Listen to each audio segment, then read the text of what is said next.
তাজিমে তো অনেকদিন হয়ে গেল বরিশাল গেছে, অন্য তাইতাছে না। মানে তারে ভাবতেছে একটা ফোন দিমু, নাম্বার তো নাই মামা, আছে নিমু গাছ। এটা নানাতে লয়া ফোন দিলে ভালো ওই হয়। তাজিমে যাইতাছে। কো? এদের দেশ হইলো কবে? এ তাজিম, তাজিম, এদিকে আয়, এদিকে আয়।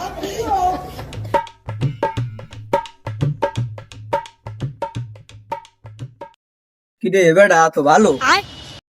ভালোই আছি, তুই কেমন আছ?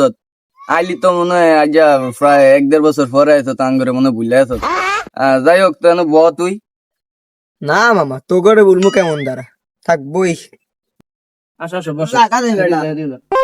বসো, বাগিনা অনেকদিন পরে আইলো, তোমার ঠান্ডা ঠান্ডা আনন্দ নি তোমাদের। না মামা আইছিলাম একটা রিসার্চের বিষয়ে। তুমি আবার রিসার্চ করো? হ্যাঁ এখন তুমি দিকে কি বিখ্যাত? আমাকে দেখি পদ্মার ইলিশ, পদ্মার ইলিশ।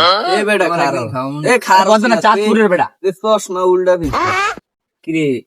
এ বেটা এটা স্টাইল। আরে এডি স্টাইল, এডি বাদ দে। বিশ্বাস চলতেছে বেটা এই জানো কোন জন্য না আসো? তোমার একদিন ইলিশ না খাও মাঙ্গো, চাঁদপুরের বিখ্যাত। মানে কথা এটা না, কথা হলো তোমাদের দিকে কি বিখ্যাত? মগহিনে তো বাস বিখ্যাত। তাক একদিন যাইও তুমি করে দিমনে। কি দিবা? আরে বাসের তরকারি, তরকারি বুঝছি বুঝছি, অসুবিধা নাই। অনেক তো তোমার লয়ে ঘুরে অনেকদিন পরে আইলা দেখো। চলো, মামলা মুলা শেষ হয়ে গেছে। অর্ডিনারি এখন।